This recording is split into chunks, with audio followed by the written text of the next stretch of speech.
Fantasy friends, far and round, gather in and hear the sound of our tale. I don't have any more words that rhyme, Jason. My bad. I wasn't prepared for a rhyme.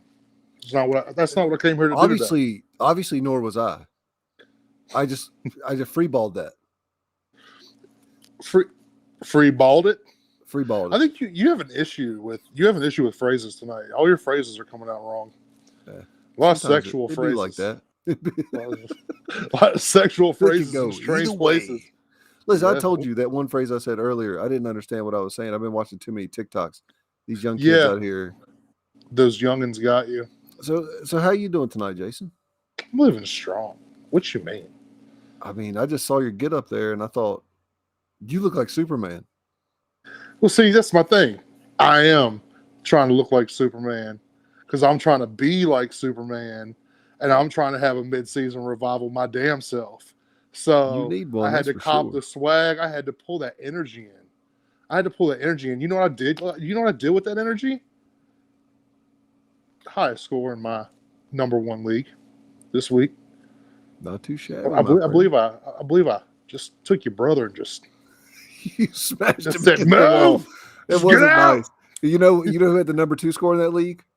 My brother. Damn. I was celebrating too hard to look. I was like, no analytics today. It was rough, dude. It was rough. Yeah, see, so you understand I'm channeling. Yeah, I got you, brother. I got you. So this is the 40th episode here. We got a huge show for you. Jason and I are going to just go until we just don't feel like going anymore. It might be 2 hours. It might be 3 hours.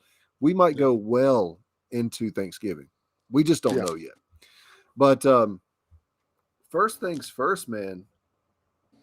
Let me get it pulled up. Oh, we got a couple comments in the chat. Let me get those first. Here we go. Yeah, let's get at that. James G. Tell Jay to come on. Just tell Jay go ahead and come on here. Oh yeah, I forgot to say this earlier. If you want to take shots, just come on. So I forgot to say this earlier. This is an open forum here. So if you want to jump on with us, don't care if you're watching on Twitter, Facebook, YouTube, wherever, please subscribe if you're not already. I will send you the link because if you got me on Twitter, you got me on Facebook, wherever, hit me up. We'll put you on this show with us. You can talk questions, do whatever. So Jay says Halloween is over. Tran says you are no Shakespeare, but at least you're a modern day rapper. Don't know what you just said. Tran, I don't know what I said either, to be honest with you. And then Jay with a goatee. This is not a goatee. I am on safari, Jay. I am on safari. I'm on safari for a championship.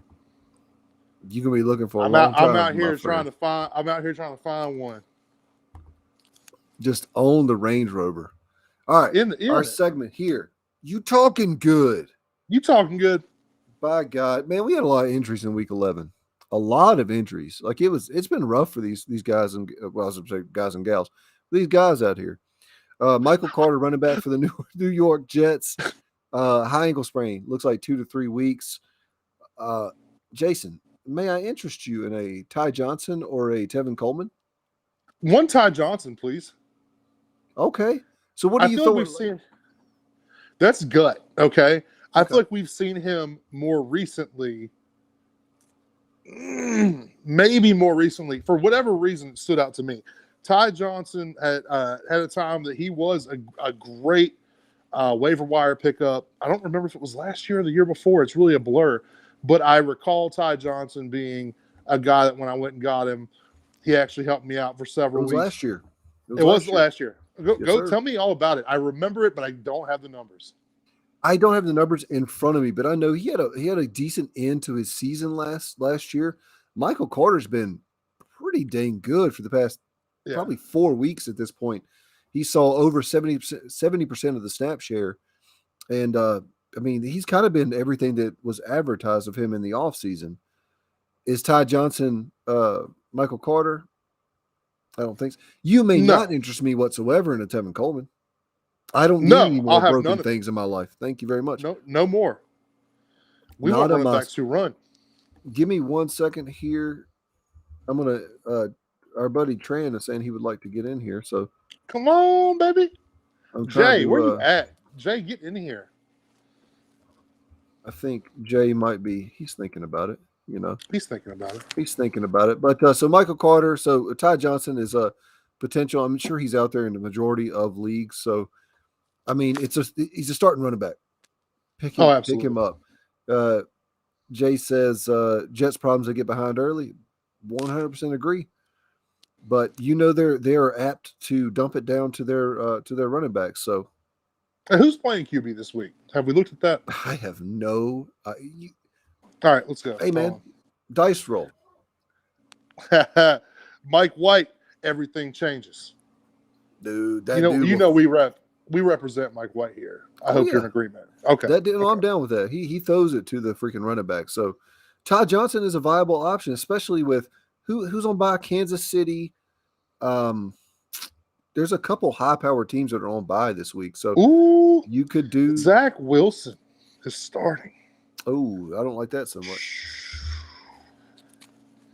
Adam Troutman looks like he may have been lost for the season. I don't really have much to say about that other than New Orleans and their pass catchers just keep getting thinner and thinner.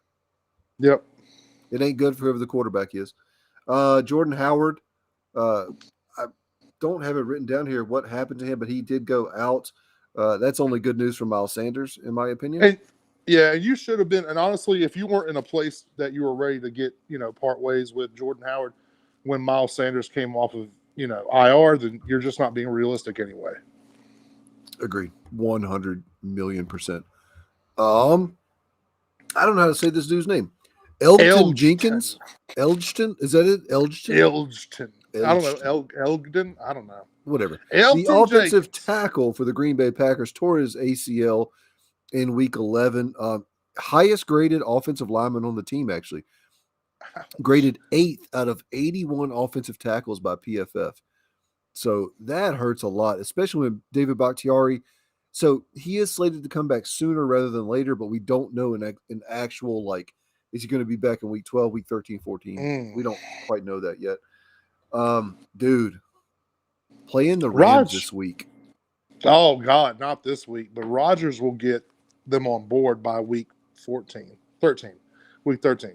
Okay. I'm not with it this week. Aaron Rodgers has been a guy, I don't know if you recall, I think it was like his third season in after Favre that he had like this come to Jesus with his offensive linemen, and they've, ever since he's not had an issue.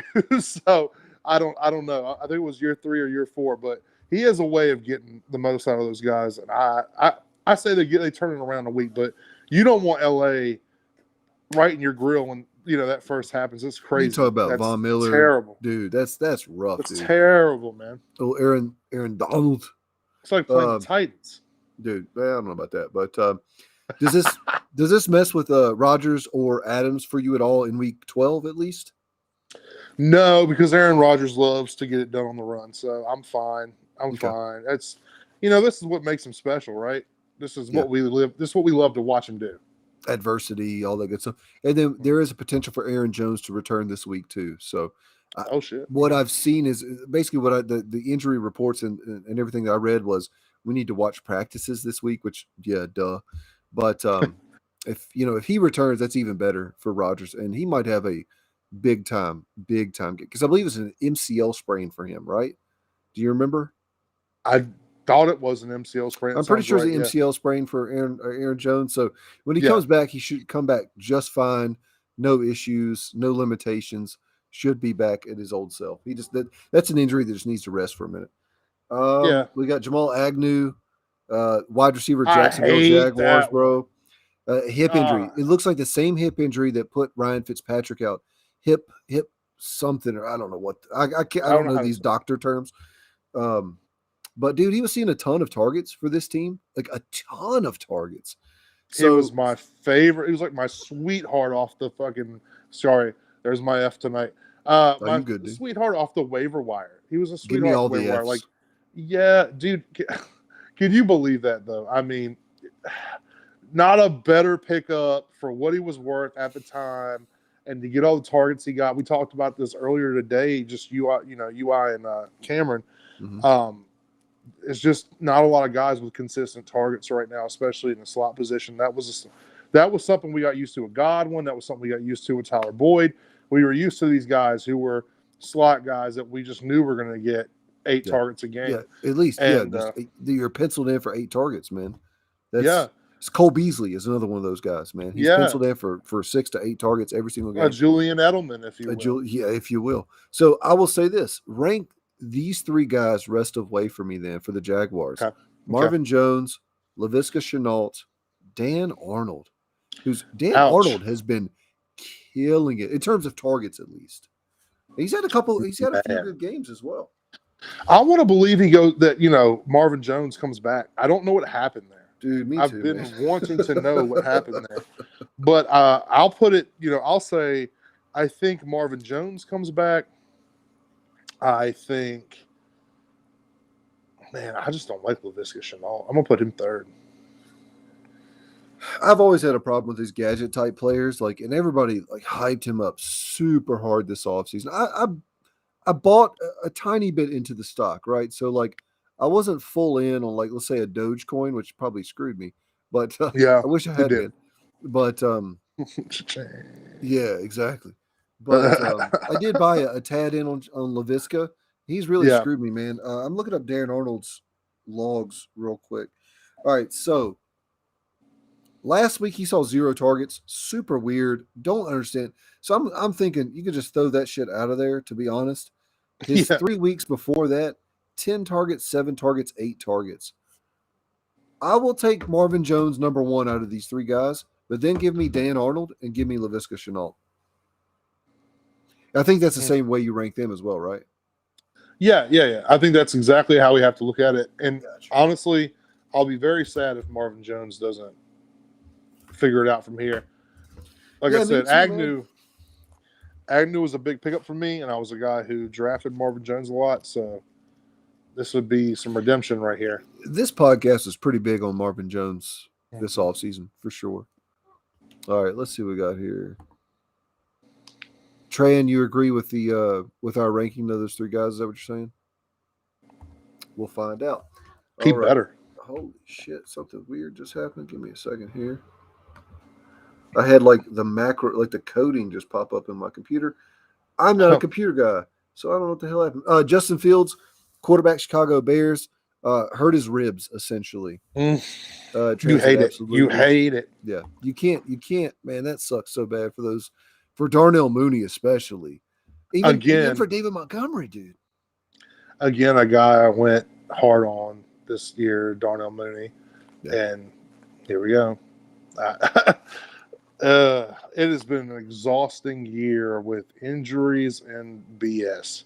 It truly has. And I'll ask you. Go ahead, Jason. Sorry, go ahead. You just hope that Allen Robinson comes back and somebody does something there. You just hope that somebody does something. That's all I can say. I mean, and Darnell, correct me if I'm wrong, but Mooney looked like he had ascended to the level where he's like a weekly starter at your wide receiver 3 or even your wide receiver 2 at this point. It was a heartbreaker, man. After the Steelers game, they crossed Valhalla. He absorbed that energy and that power, and he came into this game and destroyed Jodelheim. And now it's all over. I think Jodelheim is from Skyrim, so I could be totally wrong. But I think you're right. AJ Brown hurt his hand and his shoulder. AJ Brown's been banged up all year, man. Julio came and he was like, "Oh, so that's how you play receiver," and he just got hurt a lot, and that's what we get for going out and getting his idol, his dried up carcass, essentially. But Julio Jones, that is, yeah. We got 2 Cowboys to finish. Did you see who we signed though? No, I saw that y'all let go of Adrian Peterson. He's still on the practice squad. But guess who we signed? Wide receiver, old. If you tell was a me New Chad York Johnson. Giant. Was a New York Giant. Golden Tate, baby. We signed Golden Tate today. Shoot, let's go. Yes. Yeah. Okay. Yeah. Dude, I'm not mad at that at all. Golden Tate is, he's like 31 or something. He's really not like that old. I think he can come in and do something. Dude, let's go. Dude, oh my goodness. We're trying to win this shit. we have a special guest here. We have a special guest. What's going on, guys? What's up, Tran? I had to log on, and Jesus, I hate using my phone so much. It's whatever. I'll figure it out. Just turn it sideways. There you go. There you go. You got to turn it sideways. And stick it straight up your candy ass. No, I'm just playing. Hopefully this works. Yeah, that should be good. It looks good to me, man.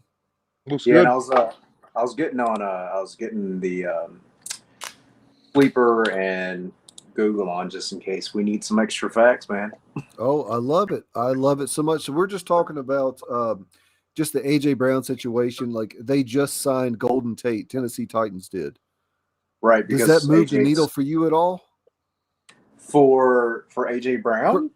No. For does Golden Tate, like, Jason, answer me this. Is he like he signed full on? He's going to start playing in week 12, or he's on the practice squad? He's on the practice squad as well. Him and AP at a combined age of 65. Right. Yeah. No, not at all. I mean, I think it's essentially for depth and just to kind of have him there, just in the case like the injury to AJ Brown is like super, super severe. Beyond that, I wouldn't put him in a lineup. The real reason is because of Marcus Johnson. A lot of people were getting high on Marcus Johnson, then boom, gone. So that I think is the real reason Golden Tate, because he hasn't really. I don't find him to be similar to AJ Brown. I guess you could say maybe once upon a time. He was a yak monster back in once the day. Upon a time, 5 years ago he was. but I don't. So what about Nick Westbrook? I don't know how to pronounce IKEA. IKEA, I believe is how it is. Yeah. IKEA. I don't know. So let's just say this. Let's say AJ Brown misses. Let's say freaking Marcus Johnson's gone. We know Julio's gone. Right. Who's the benefactor from that? Chester Rogers. Chester Rogers. What about, is Josh Reynolds still with y'all or no? Hell no. He requested. Josh Reynolds. He went to the Lions, didn't he? I'm not sure. He went to a receiver needy team. That's for sure. But he requested. Josh Reynolds is over with the Lions. He's with now. Detroit now. Okay. Yeah. Man, if he would have just stayed, dude, I tell you what, I would have not admired Josh Reynolds there. I still think Josh Reynolds is a very talented wide receiver. I know you don't think so, Jason, but I was gonna say Jason does not like him. Jason hates him. I was big on him in Kansas City. I had him for a while, and I'm like, no, he was at the Rams. Oh, that's right. He was. Rams, he was the third receiver with the Rams. Yeah. Yeah. And I kept wondering why he never translated. And then everybody said, "Oh, well, Goff sucks." I'm like, "Okay, all right, we'll see." And then he comes to us, and you never saw him on the field. I don't really recall a play. Well, dude, they play a lot of 12 personnel. The Titans do. A lot of, dude, Derrick Henry was getting 30 but carries Julio a game. Jones, but Julio Jones was hurt like every game, so naturally he should have been the first person. Yeah, I think he's probably more of a natural slot receiver. And AJ Brown, even when they did have slot plays, like you want to have that big son of a bitch in the slot himself. But all right, let's move on to the Tennessee Titans. It's too much Titans talk for my blood. Let's get to a real team. I would say I'll argue. Let's get to a real team here. The Dallas Cowboys. By the way, check the hat. Coffee Same makes record. me poop. Okay, it makes me nice. Like, literally today, I had my coffee like that, like clockwork. Zeke Elliott, running back for the Dallas Cowboys. In case any of you people that were watching this didn't know that, ankle sprain. He did return. He still played the majority of the snaps in week 11, but he was definitely mediocre at best.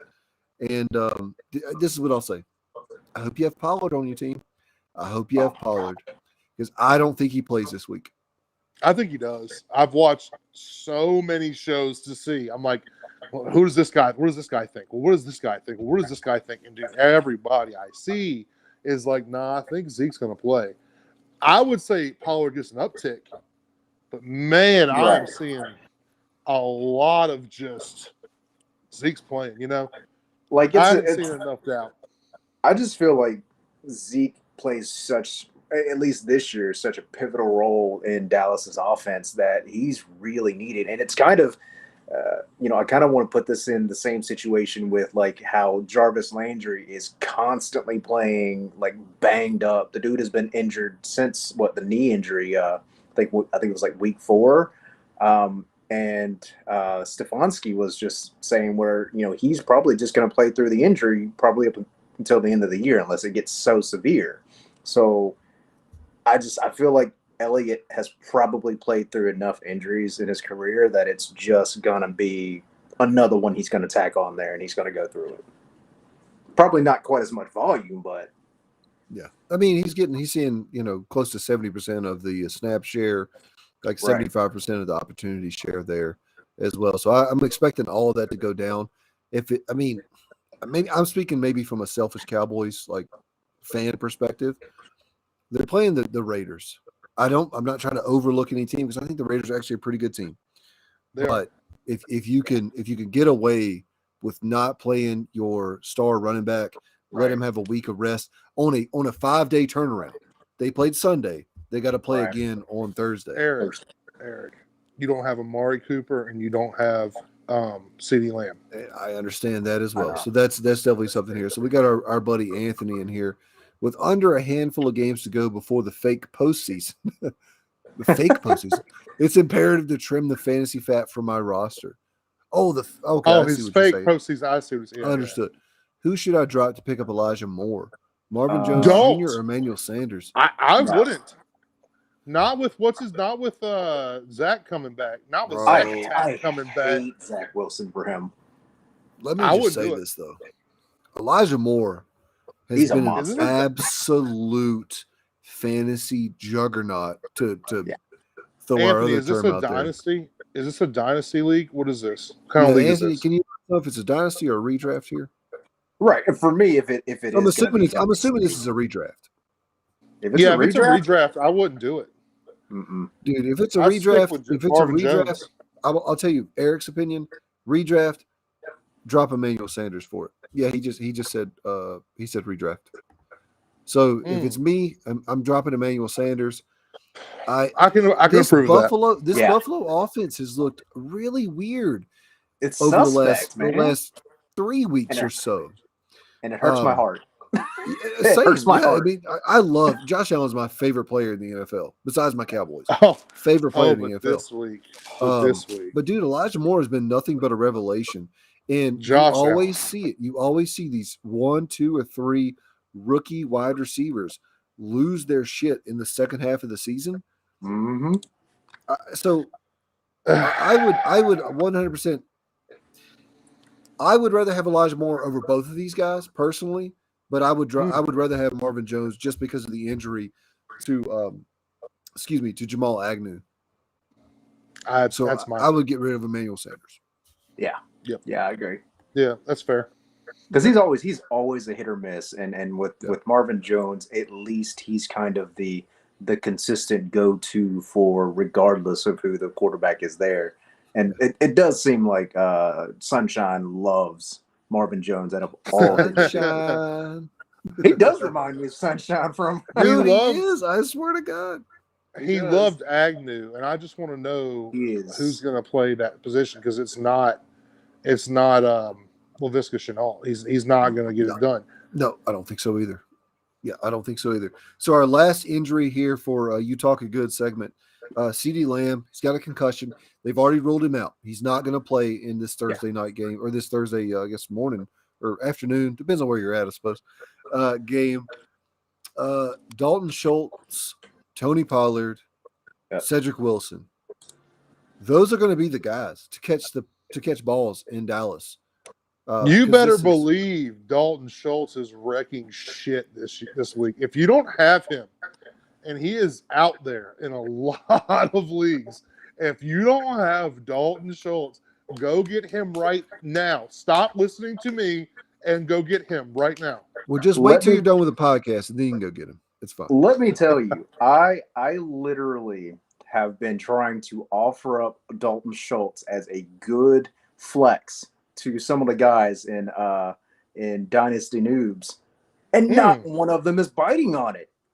Like I'm giving out some pretty good deals just to get myself some extra kind of depth in certain Some situations. capital, and Derrick Henry is down for me. I'm kind of questionable on Aaron Jones. If he's in, I think I'm okay, but no one's biting. And I'm just sitting there like, dude, this is a good catch for you too, especially for those who are weak on tight this end. week. Especially this week. So what I would do, Tran, if I were you, and I will say this for my own, and Jason and I is like our old timey redraft league. Our old ass redraft league. I'm a Travis Kelsey manager in that league. Right. I would kill to have Dalton Schultz during his bye this week. Let's freaking go. So what I would do is I don't know who has Kelsey in that Dynasty Nubs league, but I would That's target that person. Yeah, 100%, dude. And if you can't. Because there's not much better option. You can start him as a flex. You can start him in the same value as a wide receiver 3. Like he is my flex. Like I've got Mark Andrews as my main tight end, and then I've got Dalton Schultz as a flex. See, that's what I do with him in a lot of leagues too. And this is one of those weeks where I'm like, oh God, that's perfect. Like he's upgraded to receiver status. Yeah. So just to recap then. Oh, go ahead, bro. Now, I was going to say, I do have a question for you guys, specifically for kind of which one of the two do you think is going to benefit more between Michael Gallup and Cedric Wilson? Because I think I personally like Michael Gallup better, but it feels like every time Cedric Wilson gets an opportunity, dude blows it up. Like he does so good with it. Well, I think Gallup's a guy who just loves to run straight down the sideline. He loves to get it done. I think you'll see him in that actual role this week. You'll see him in a role that we have seen him in before, but not this season. So to me, Michael Gallup is the de facto number 1 in Dallas this week. If I had to bet my life savings on it, I'm betting he gets 8+ targets this week. That would be my guess. 8+ targets, because like Jason said earlier, no Amari Cooper, no CeeDee Lamb, potentially no Zeke Elliott. Don't get me wrong, I do like me some Cedric Wilson.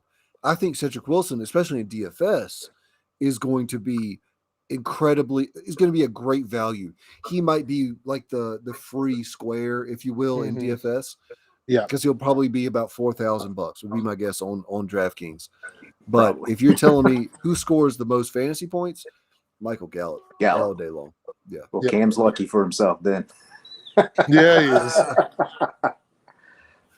All right, so there goes our talking good segment there. We just talked about a few injuries and what that means for the fantasy landscape. This segment is a news segment. I'm really excited about it.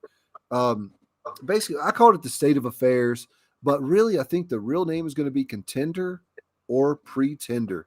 And what Jason and I are going to do, Jason and I and guests and whoever are going to do, we're going to look at a particular situation in the NFL, and we're going to say who's a contender and who's the pretender. And it might not feel good. Both teams might be contenders or both situations, but we're gonna debate this and see what we got here. So I'll set it up for you. I'll set it up for you, fine gentlemen. Point differential in the NFL is a huge indicator of whether a team is really good or they're just getting by on like decent matchups. Same thing with fantasy football. You can take a look at points for, like points scored, and then points scored against. And you could take a look and say, oh man, this team is getting lucky. They just haven't really had a lot of points scored against them. The two teams with the best point differential in the NFL, come from the same division. That would be the New England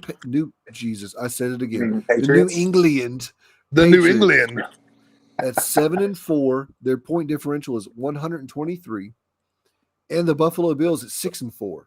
Point differential is 119. And for anybody who doesn't know out there, point differential basically is points scored minus points against. So it's how well your offense does minus, how well your defense does, essentially. Right. Okay. So just for a reference, so like I said, New England is 123, Buffalo is 119. The league leading Arizona Cardinals at 9-2 have a point differential of 108. Tran, I'm going to go to you first. Who's winning this division?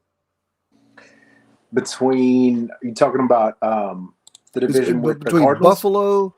Buffalo and New England. And I can give you I can give you their schedule if you'd like. Yeah, I can look at it real quick with you too. Okay, go ahead. You go ahead. So while you look at it, I'm going to go to Jason then real quick because Jason has the info right in front of him. Just pull it open right here, and here we are. So look, they both got a pretty decent Buffalo's schedule, got to be honest. Yeah, Buffalo's got a decent schedule. 123 and 119. Look, it's Josh Allen. It's Josh Allen. He's the I just, for every time Belichick took down a rookie, and there is a ridiculous stat on that somewhere. Yeah. For every time he took down a rookie, it'll be that payback because Josh Allen's he's not getting dismissed by a rookie quarterback. It's not happening. So there's going to be a mistake.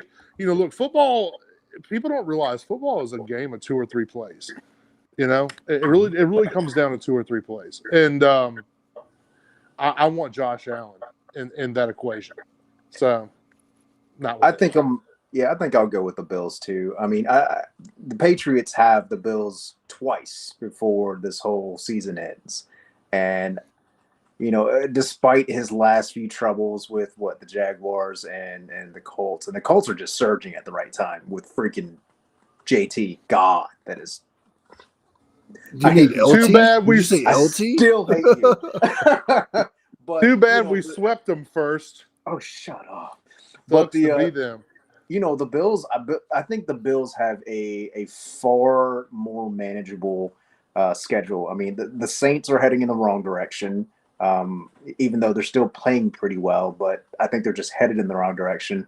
The Buccaneers have showed that they can be stopped by not so great teams, like very easily.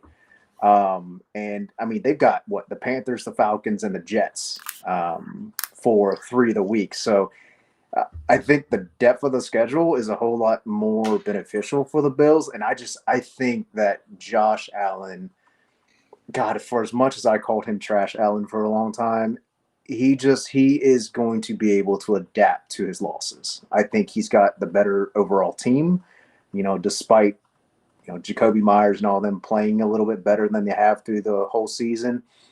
I think personally the Patriots may have the better overall defense because their defense is wild. I think, the Bills, they just have a good defense on all parts of them. I mean, they've got good front, good linebacker status. They've got pretty decent cornerbacks and everything. So defense is good. Wallace they're both really, really, really good. Absolutely. And, they've been able to hold on to some of those games with their defenses. And look, I'm going to put this right beside what Tran just said. Like, here's what it comes down to. When you talk about who's got the best defense, it is New England right now. And Belichick's always sometimes he doesn't need better players to beat you. He doesn't necessarily need to have the better players. So you look at that and you look at the fact that the Patriots actually have the better running game out of the two of them. So if Josh Allen doesn't get it done, which I think that it is a quarterback's league, and I really am going to lean on him. But if he doesn't get it done, it'll be because New England still has an old school recipe. They can run the ball and they can play defense. So that would be the only way I see that panning out. So this is my big thing here. Both teams at the end of the season, week 17 and 18, have pretty cupcake matches. I will say, I don't want to say that the Dolphins are a cupcake match because they beat the Ravens, who I think are one of the best teams in the AFC. However, the week that New England has a bye, the Bills go to Tampa Bay to play the defending Super Bowl champions. Right. That is a pivotal game in this race to win this division. So to me, I think the Bills are like this much better than Tampa Bay. Yeah. Like that much. Yeah. But at the end of the day, I'm putting my money on Tom Brady because when I see a close game, I give it up to the best quarterback. Whoever the best quarterback in that game is, that's who I'm defaulting to. Because if the Bills, like we saw with Dallas in week 1, if you give Tom Brady 2 minutes and 15 seconds, he's coming back to beat you. It's just he's not gonna give you no time either. No. And they're going to run the score up against you if they can. But, So I'll say New England holds on to the 1-game lead in this division. I still do believe that Buffalo is in the playoffs, and they may make some noise.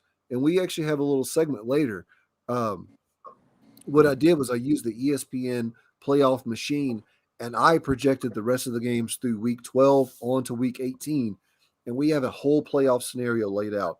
And Trey, I hope you can stick with us for that because I think it's going to be a lot of fun.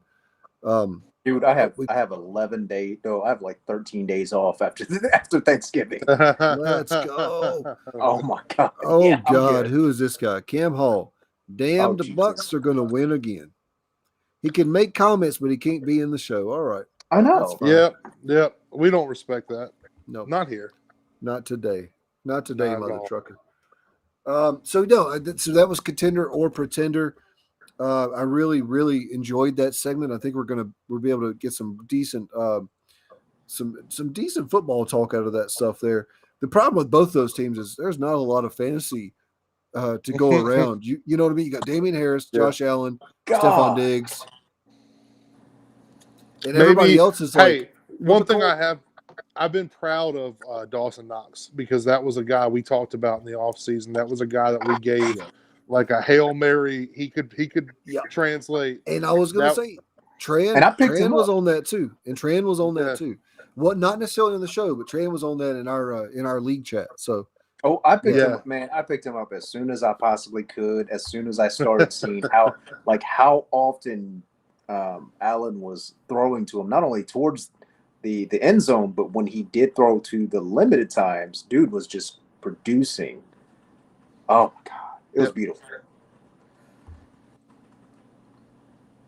Jason, what was that? Say it, Jason. Oh, it's the Juggernaut, bitch. It's the Juggernaut, bitch. Our fantasy Juggernauts of the week. So, Tran, I know you didn't get a chance to actually do a fantasy Juggernaut as far as the show document goes and everything, but you could tell us what you think, and you could throw one out there as well if you'd like. So that's going for the next coming week, right? Who we think the Juggernaut? Yes, it's going to be week 12. Is going to be this week 12. Yeah. I honestly, I love this segment. It's actually great because it kind of throws into momentum of who we think is going to do really well, who's going to score really well, and it involves a lot of who's the matchup and why it makes a lot of sense to pick him up in the waiver if he's not already on your team. Yep. Absolutely. I want to personally go with someone that really disappointed me last week, but I think has a favorable matchup and I think is ready for a breakout game back from his injury. Senior David Mayonnaise Montgomery, okay. He's got a really good matchup. I know, man. Switch knife Mayo. He's got a really good matchup with Detroit coming on Thursday. Their defense has been good, but not phenomenal. Montgomery is a bruising, really good running back. I know he did really well against Pittsburgh, who I think obviously has the better defense. Struggled up a little bit last week. Who did he play last week? Against, was it Cleveland? Oh gosh, I totally forgot, man. David Montgomery, Chicago? No, it was Baltimore, wasn't it? Yeah, he played Baltimore this past week. Here, hold on 1 second. I'll tell you. I have no shares of him anywhere. Monty? Yes. No Monties, even though I probably would have done it. Oh, yeah. Okay, so he played Baltimore. That's what it was because they barely so yeah, lost. he was 14 for 58, about 4.1 a clip, 1 target, 1 reception, 9 yards, no touchdowns. Right. Yeah. So, you know, I mean, he's getting format you play in, but okay. Right. He's getting 13 plus. He's gotten 13 plus carries within the last 2 games. That should uptick, especially with the weaker defense. Yep. And then they'll probably get him in on the passing game just a little bit more because I don't think Allen Robinson's playing, is he? No, I would doubt that. Darnell Mooney will probably be the superhero again, but will he get 16 targets? No, maybe 9 or 10. I hope so. Well, because I mean, think about it. If Andy Dalton's starting, he's going to throw it way more than he's going to run. We know Justin Fields is going to be the running quarterback who can throw, but I don't see Andy Dalton doing that. No, so he's definitely going to get scared. Yeah. That's why Montgomery's going to get a little bit more running room. So while he's out, I'm just going to run down him. We did a Juggernaut per position this week. Okay. So you're going to love this one because it's Josh Allen, first of all, quarterback. Yeah. Josh Allen. He's literally going to be on the field more than any other quarterback this week. He's playing in the Saints. They have no offense. I mean, every time they turn around, they lose another player. Josh Allen is just going to be on the field the whole time. And it's going to just be so glorious. So glorious for any fantasy owners. He is going to be the true – I got him as the quarterback juggernaut, but he's the true juggernaut. This guy could literally just do whatever he wants all game long. It's going to be pretty gross.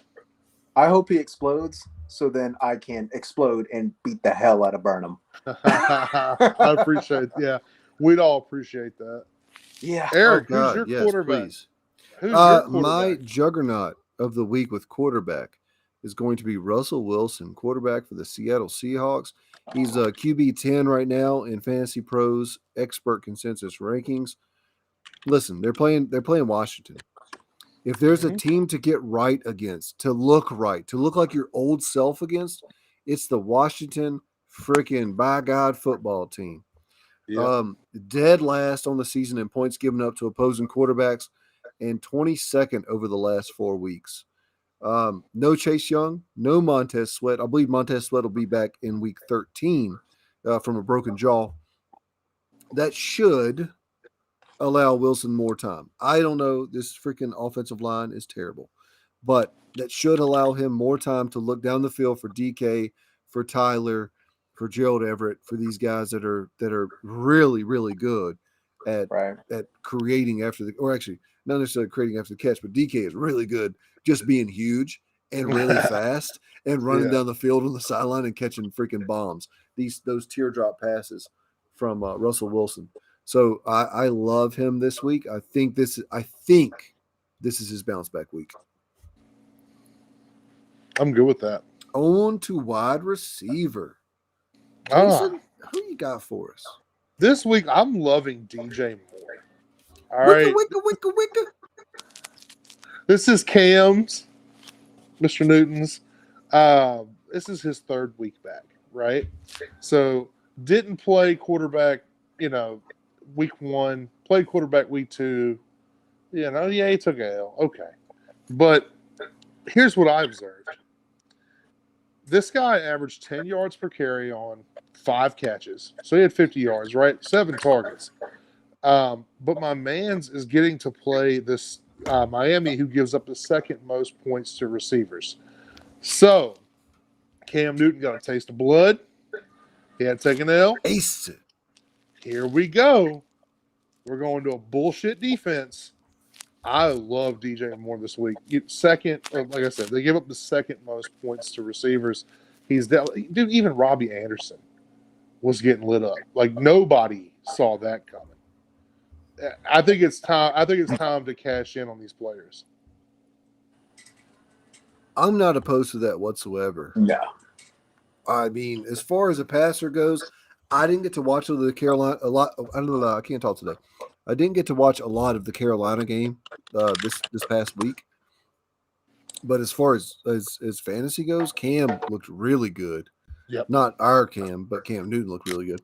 Our Cam looked terrible. He looks stupid. Always looks terrible.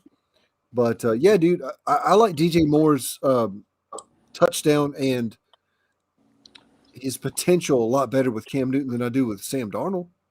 Mm-hmm. And a hell of a lot more than with PJ Walker.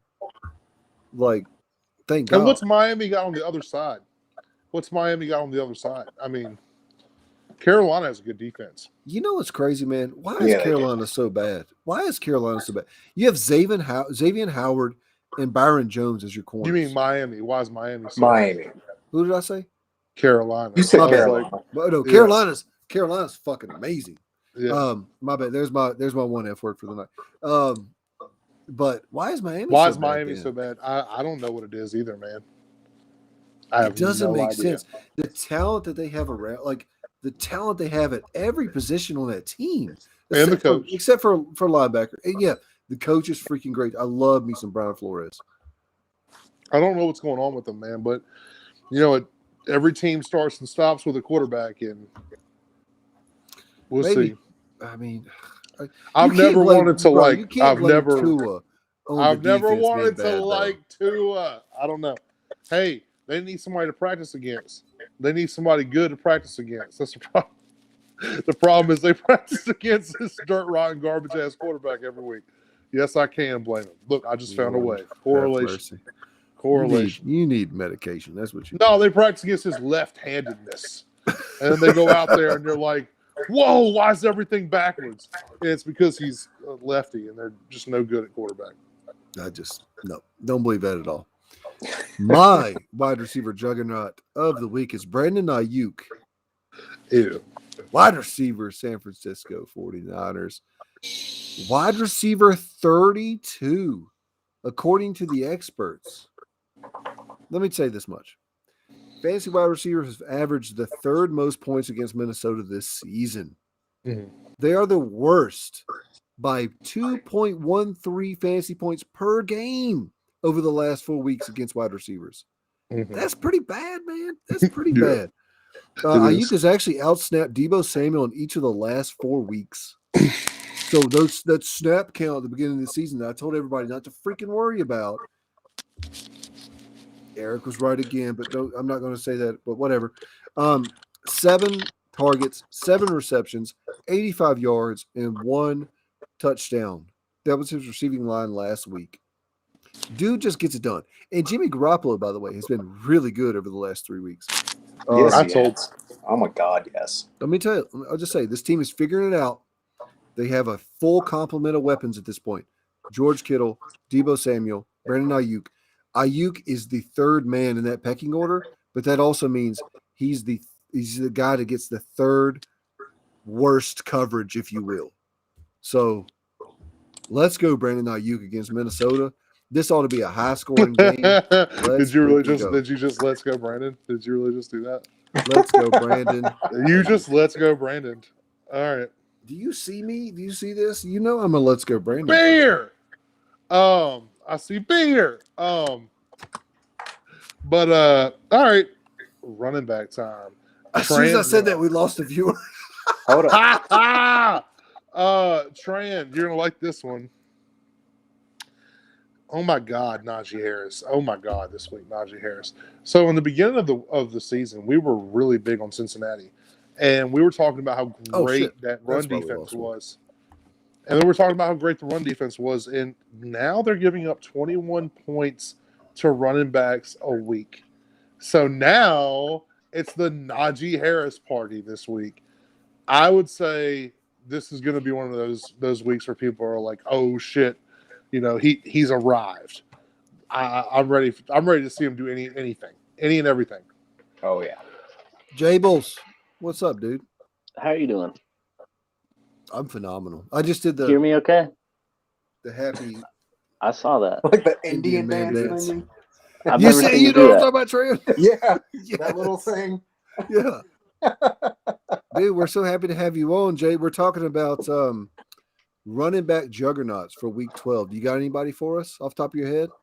No, I just came because I heard Russell Wilson. Did you realize that I was the one repping him?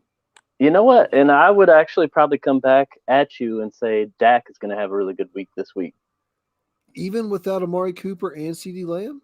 I kind of think so. I mean, Okay. I think it's going to be a high-scoring game, so that's why I say that. But, I mean, I don't know. I guess looking across the board, I guess Tom Brady could probably also have a really good week playing the Colts, with that Jonathan Taylor. I'm a big fan of him now. I bet you are. I hate you. You both, give by up the two. way. You give up. I hate I'm both just of gonna you. throw it out there. Jason gave up 2 second round, or Jason got 2 second rounders and 3. some trash ass 3. players and gave it up to Jables here in our bottom Hey, right corner. hey, Darnell Mooney was great until Did this you get recent Mooney injury. in the trade as well? He got Mooney. I in the got trade. Mooney, Zach Moss. Zach Moss. Zach I'm just Moss, upset. and 3 second-round picks. I'm just upset because I offered Jay probably this past offseason a second rounder for Darnell Mooney. He turned me down, but that's all right. It's just because it's you. I'll be honest. Thank you for your honesty. I mean, I don't know what you've done to but I stack that appreciate it. league in your favor, but it's a hell of a fucking mountain to climb.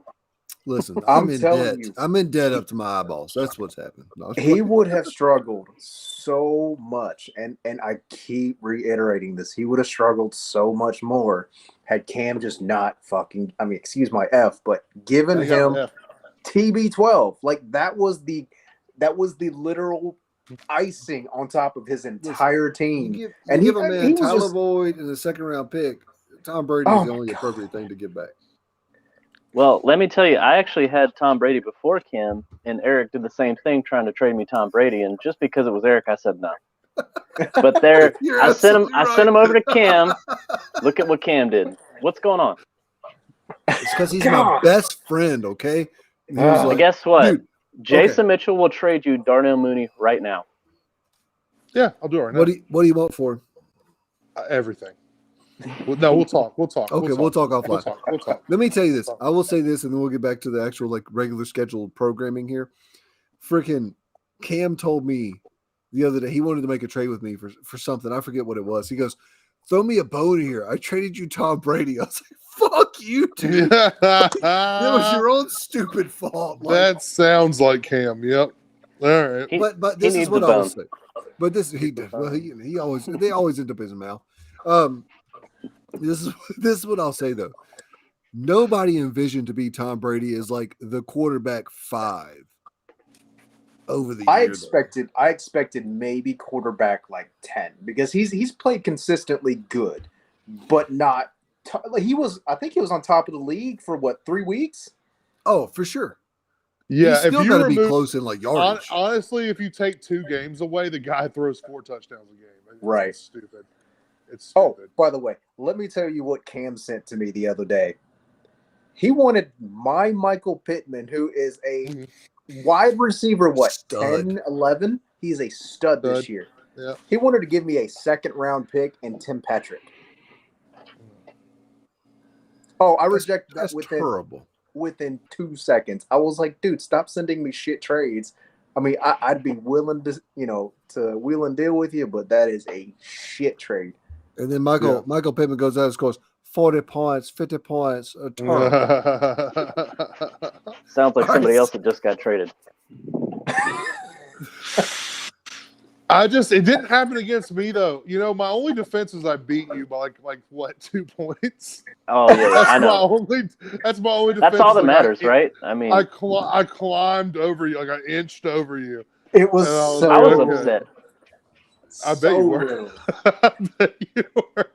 And then Eric, I just wanted so badly to beat you. I just wanted, the universe to throw me a bone. What happened? So not only did I have JT that week, just real quick, I also had Herbert. So I had number 1 and number 2, I think, for that week in scoring. Oh shit. Okay. And lost. Dude, what? So I will say this. I did a power rankings for our league today. So I may have to go get that in a minute, and I'll share it live on air. And I don't have everybody's reasoning behind it yet. I didn't get the whole chance to like research and do all that stuff, but I'll share it with y'all. Just let's finish the regular scheduled programming, and then we'll definitely share it. Well, So you're running back of the week, yes, but sir. you're I know. stupid. If you You're shut the an fuck idiot up and let me bitch. do it, I will. All right. All right. Calm down, old woman in a scarf. I think you're bad. Look, But it's okay. the white Cam Newton. It is the white Cam Newton. Ooh. The neckbeard Cam Newton. Look, and you were trying to look like Superman. Yeah, it's just terrible. Tony Pollard, running back for the Dallas Cowboys, running back 28 in expert consensus rankings this week. I already said it. I don't believe Zeke plays. If he does play, this is probably a little bit, malleable for me, but I will still say this. He's going to be, whether Zeke plays or not, he's going to be on a limited snap count. That's well, I don't think it's really debatable. But anyways, y'all can debate if you want to. Amari Cooper, CeeDee Lamb, we've already talked about it a million times. They're going to miss this week. So that means more targets for Pollard as a receiver, essentially. Let me just say this for Pollard. I'm going to turn my little mic around here. Despite only playing 32.1% of snaps, he ranks the following among running backs. Once again, 32.1% of snaps. He is 30th in carries, 32nd in targets, 22nd in rushing yards, 17th in receiving yards, 22nd in receptions, and 14th in evaded tackles. The dude is so talented and just juicy, man. When he runs the ball or he catches the ball, he's so good. He's got the metrics, he's got the talent. If he gets the opportunities, he's gonna. This dude's a week winner. Lest I remind you what he did in week 15 last season. 21 opportunities, 132 yards, and 2 touchdowns. The running back won on the week. Tony Pollard is going to win some people some money, at least in DFS this week. And I'm going to be playing him in every single lineup. And I'll tell you what, Eric, when I traded you Tony Pollard at the very beginning, I'm not gonna lie to you. For a second rounder, I'll give you a second rounder for him. No, and it was a good return. My biggest thing was I did not see the absolute true value behind Tony Pollard when I traded it to you. Just because at that time I probably wasn't doing quite as much research, quite as much just looking into why he's so special, and just continuously watching him this year, every opportunity that he gets, the dude is a dream running backup for any team that he's going to be a part of. And obviously he's done such a great job with being part of Dallas, which I hate saying completely because I hate Dallas still. Could you imagine, let me just say, could you imagine this dude in Buffalo? Absolutely. That's what they need. Well, and that's the thing. If he was in Buffalo, he would be a running back 1. He would be a top 12 running back. Well, and that's kind of what I keep hinting at this. Like I want Buffalo to make a hard run at someone either like Tony Pollard, Alexander Mattinson. He's always played well when when Dalvin Cook's injured, or one of the UFAs next year, which I think the Jaguars are going to have a ton of them. Take a run at James Robinson. James Robinson has always been a consistently good running back, and it doesn't look like Jacksonville's completely sold on keeping him. Make a run on him, and make a run on DJ Chark. They need another wide receiver because I can almost guarantee you I don't feel like they're going to keep Emmanuel Sanders after this year. Doesn't make sense. So if you're going to keep, you trade over like a Cole Beasley, get Cole Beasley and maybe a couple, mid to late rounders for Chark and Robinson, because they need somebody to be able to take those places. So this is to Jason's point. He brings up all the time, and I'll let you wax poetic about it, Jason. But like, a running game matters. As much as I am a running backs don't matter guy, a running game does matter. Mm-hmm. And what would it look like for a team like Buffalo, for instance, Jesus to Christ. get a guy like James Robinson or Tony Pollard or, Todd I don't Gurley. know who could beat that team. I don't know Shut who the can beat fuck that up, team. No, I don't know who could beat that team, man. Straight up, I don't know. Not a single. I don't see anyone could beat that team. I mean, you take a look at a team like Green Bay. I mean, the running game with Aaron Jones and A.J. Dillon is just so spectacularly good. It throws the teams, having to defend them off of Devontae Adams more because they're like, all right, now we got to defend the run. When they defend the run, they just pass action straight to Devontae Adams or Scantling, anybody that they can. Having that great run game just allows you to open up pass action and RPOs more. Yeah. I could have said that better myself. Perfect. That's basically the strategy. Hell yeah. Oh, Jason gone. Jason said he's gone. So I guess I'll do my my tight end juggernaut, and we'll wait for Jason to get back. The last juggernaut, my tight end juggernaut, is going to be Noah Fant, tight end for the Denver Broncos, tight end 13 in expert consensus ranking according to Fantasy Pros. Yep, exactly, Tram. He's playing the Chargers. The Chargers are trash against defending tight ends, man. 30th in the last 2 weeks, 22nd in the last 4, and 31st on the season in defending tight ends. So when I say that, I mean as far as fantasy points given up to the tight end position. I have just a couple metrics to give out about how good he's actually been. It just hasn't seen the production yet. Where do you get these stats from, by the way? I'll send it to you. I got a couple secrets here. In air yards per game, he's the 78th percentile among tight ends. In team targets among tight ends, he's 92nd percentile. Targeted, so this is the most important stat to me among any wide receiver or tight end. Sorry, Jason just texted me. The percentage you were targeted on a route run, he's 85th percentile. So on his routes run, he's targeted 13.9% of the time. I mean, the dude is just really, really talented. He's seeing opportunities. His quarterbacks are terrible. That's the problem. Honest to God, he has terrible quarterbacks. So I'm banking on a great matchup, I suppose I should say.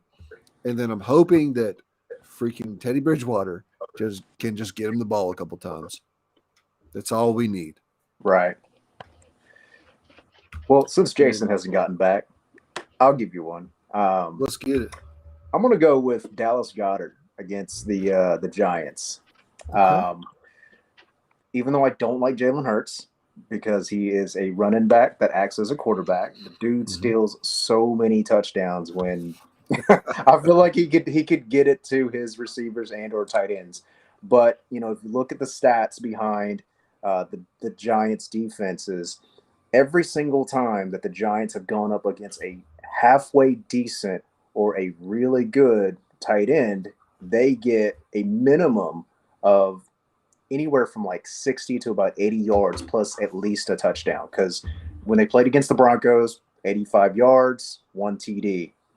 The Washington football team, 64 and a touchdown. And then you've got the Cowboys sitting at 79 yards, no touchdown that time, but still very productive. And then you've got the Raiders, which we know with Darren Waller, and the Buccaneers, 92 and 108. So, Jesus. Right. The rest of them, Rams are okay, Panthers, Chiefs. But who their tight ends, like you said, you're applying context, and I love this. Yeah, the Chiefs obviously have Kelsey, but they did get shut down just a tad bit with Kelsey. But Goddard's been playing really good this whole season, and we can tell that even though he's building rapport with Slim, Slim Reaper, and but he does love Dallas Goedert. Every single time I turn around, I see Jalen Hurts, Dallas Goedert, and beyond that, you get what Quez Watkins on a large gain, and that's about it. Jalen Rager's nowhere to be found. So, I think Goddard could have an easy 60 to 80, possibly 100-yard game with at least one touchdown. And so what I saw last week at least was Dallas Goedert get targeted at least twice in the red zone. At least twice. His touchdown was in the red. I mean, dude, that was he boxed the dude out, a beautiful sideline type catch. I mean, he is. And he's such a big dude, like 6'6", like 255, 260. I'm right there with you, Tran. I really am. And I would have to I'm going to look it up real quick while Jason is doing his Juggernaut of the Week for tight end. And I'll tell you, Tran, what Dallas Goedert is worth in DFS as far as DraftKings goes, because I think he might be the pick for tight end this week. Because he's just so good. Oh my god! Because he's going to catch a touchdown. I mean, it's just going to happen, you know. Well, look at this. Beyond the Denver game, he has been targeted a minimum of. Hold up. Beyond that one in San Francisco, he's been targeted a minimum of 3 times to about 8. And he's produced fairly well on most of those games as well. But, early on, Jalen Hurts wasn't throwing a lot. Dude was running a ton. But as he got to throwing a little bit more, he's received a lot more snap counts and a lot more targets going on the way. He's, tight end 12 right now in both standard and PPR too. So, no shit. Consistent. Jason, who you got for your tight end juggernaut of the week? So we talked about it earlier. Dalton Schultz is a receiver this week. He is not a tight end. This guy, you can pick him up, stream him in your flex. This guy's definitely doing damage this week. I don't see any way around it. They don't have CeeDee Lamb. They don't have Amari Cooper. I think Zeke will be there, but I do think he'll be limited. Man, I just don't see a better, between him and Gallup, I don't see better options. So I'm looking up his, even on Sleeper. Well, I'll put it this way. Sleeper redraft leagues, he's 78% rostered. What got that means 20. Yeah, no, that's Schultz. That means 22% of leagues he's not rostered yet. Go pick his ass up. That's and insane. Honestly, in our league, granted this is an 8-team league, but it's very deep rosters. He's on the waiver wire for us, so I know. I would definitely go grab him. Why is he not rostered? Beyond 2 games, the dude has had 6 targets minimum. 2 games. Right. People got intimidated about Gallup. Well, and this is a part of a team that has 3 really great wide receivers, 2 excellent running backs, and he's still receiving these targets. 100%. Insane. So to me, targets are a very talent-based stat. Everybody can say, "Oh, targets are just targets." No, you get targets when you're freaking good. Mm-hmm. When you're open, you get targets.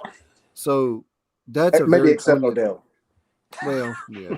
I'm not even gonna say that, but Jay, do you got anybody for do you got any tight ends or anybody? Because I know you haven't really got to do a juggernaut at all this week. Anybody that stands out for you, quarterback, running back, wide receiver, tight end, that's like you must play this week? I guess I wasn't quite prepared, but I'll throw a tight end kind of in the mix. Maybe something to think about, a bit of a dart throw, but maybe selfish reasons too. But Tyler Higbee, the Rams are playing Green Bay this week. We have kind of like the makings of what could be a high-scoring game.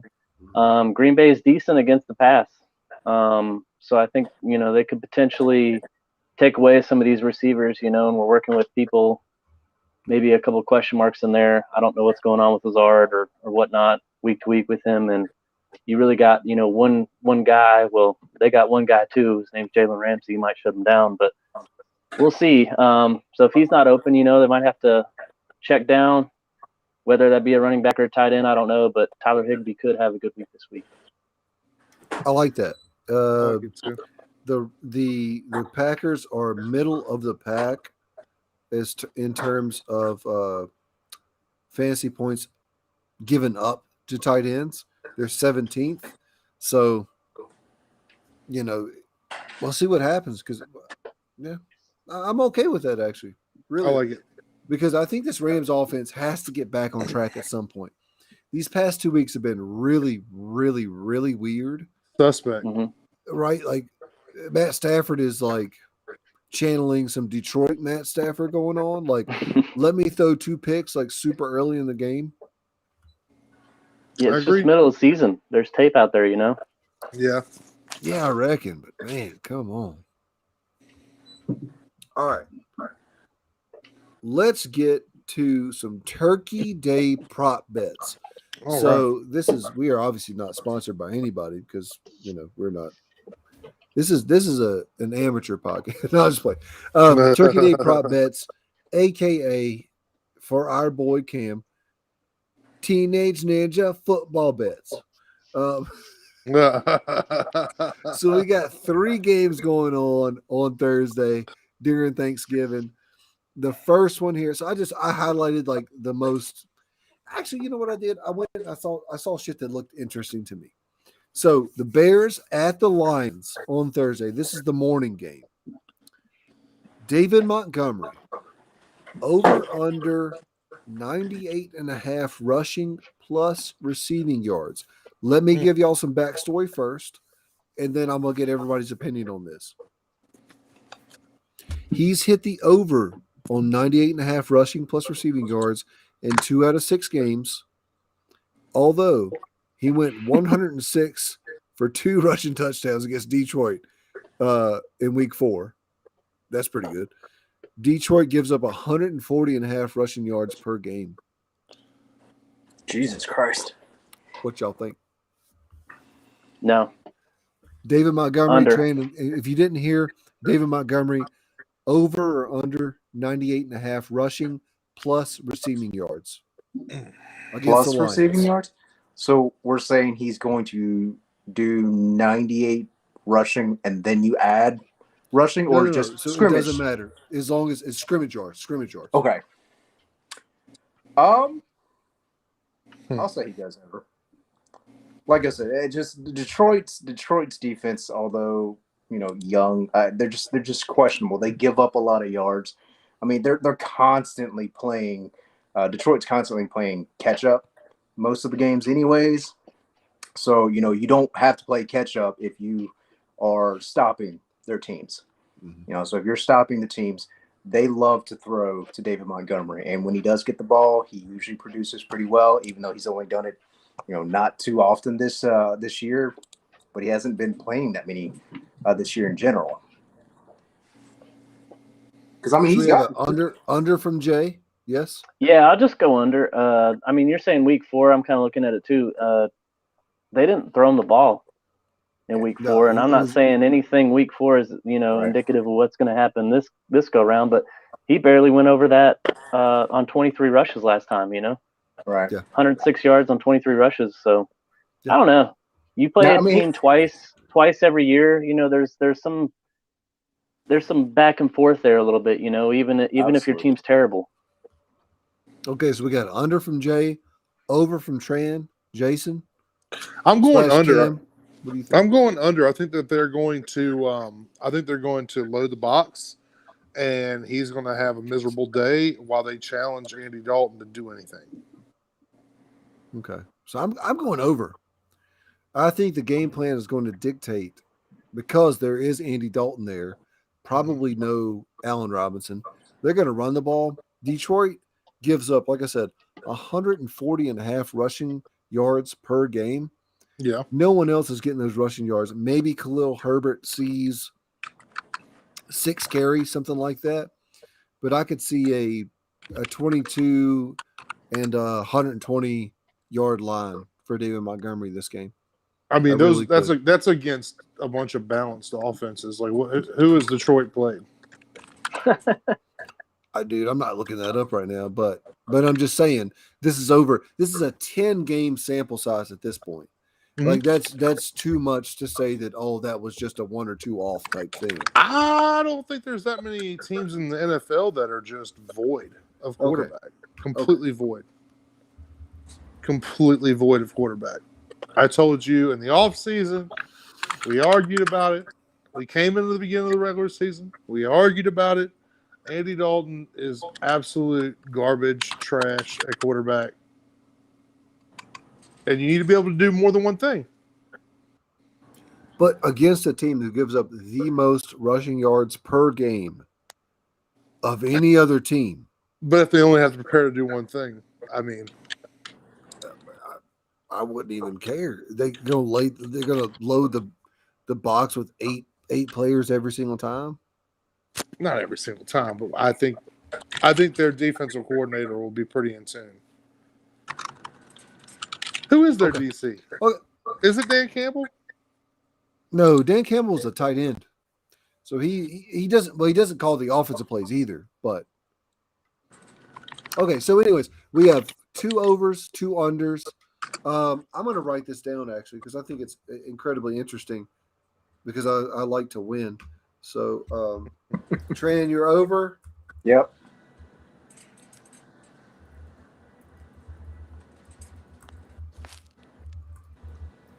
All right.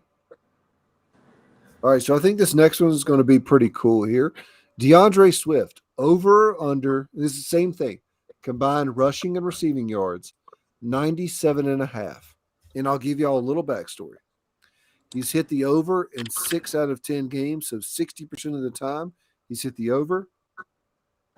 He's had 130 and 136 rushing yards the past 2 games.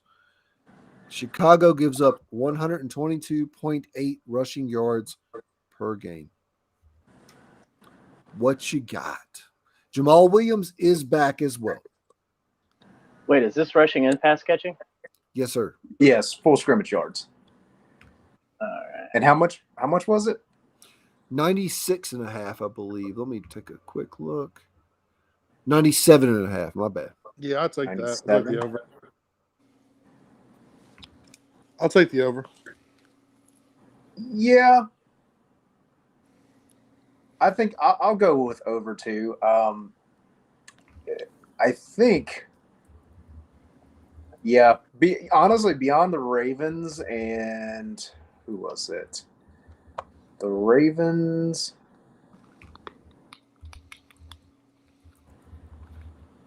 Chicago.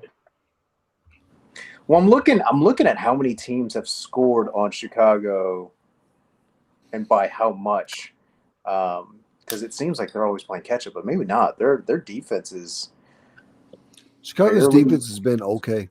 It's been fairly decent. I think they're in the top 10 of pretty much every category. Yeah, and Roquan Smith is everywhere. Yes, he is.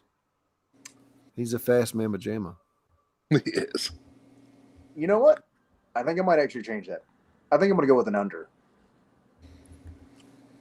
Even though Swift's been playing good, I think the Bears will finally be one of the teams that shut them down. I think they've been playing really, really good. I'll go under as well. I think this guy's bread and butter is more in the passing game as far as yards go. So I don't know. I think Chicago shuts that down. And then Jamal's back too, so you got kind of a split backfield there. I think he takes some of it. Yeah, that's the biggest problem for me as well, Jay, is like Jamal Williams is back. That's hard to digest. I don't think this game is going to be a catch-up game for Detroit.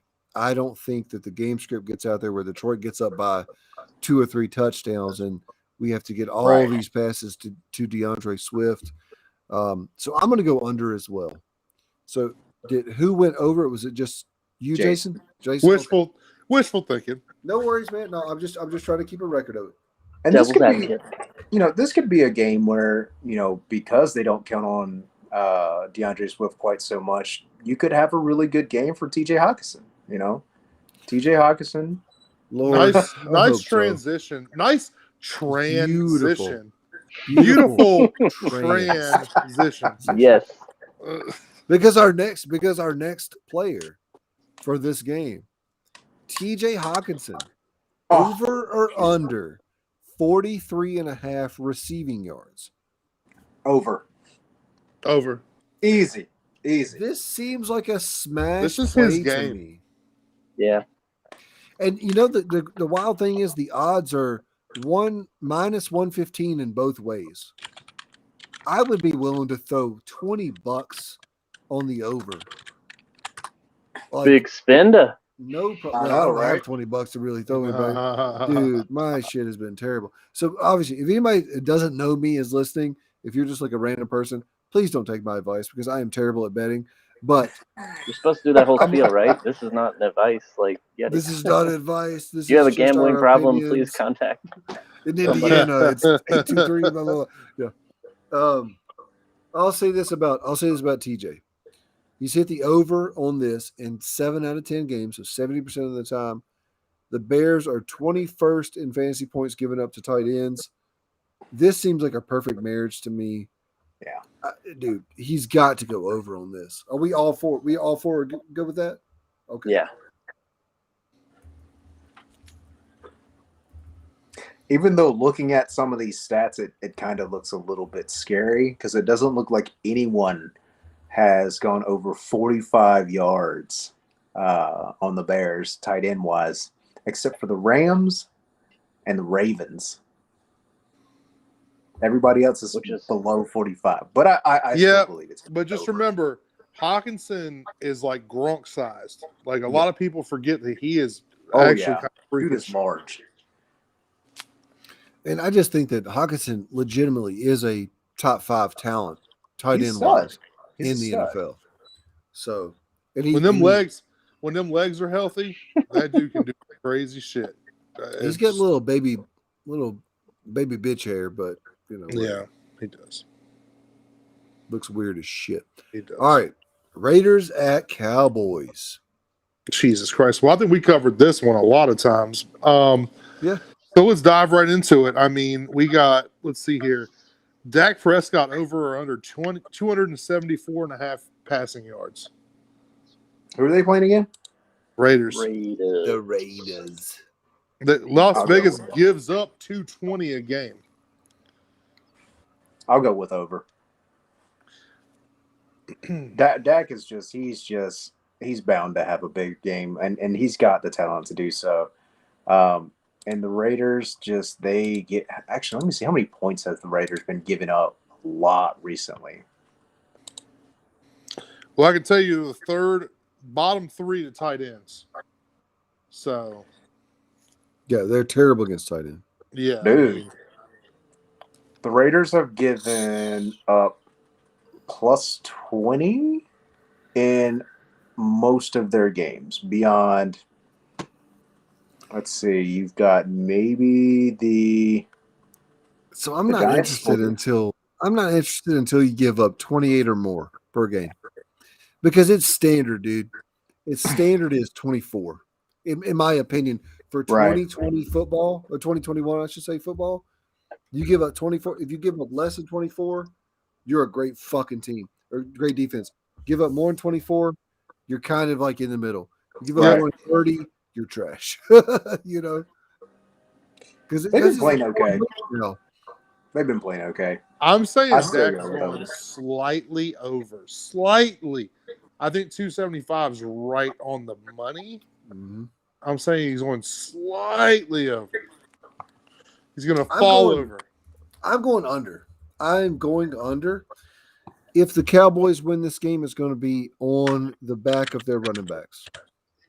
I agree. I think the game script is going to be kind of aggressive at first, so I think they pull the lead pretty early, and then I think it kind of ends up being a little bit conservative play calling, not so much passing. So I think you kind of see Dak have a good game, but not like a 300 yards and 3 touchdowns or something. But yeah, I don't know. It could go either way, but I say under.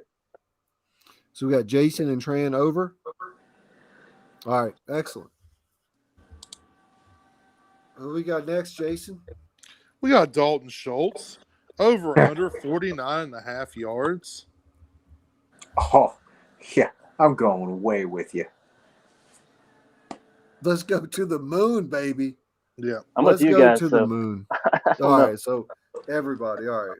Did you miss the Dalton Schultz conversation, Jay?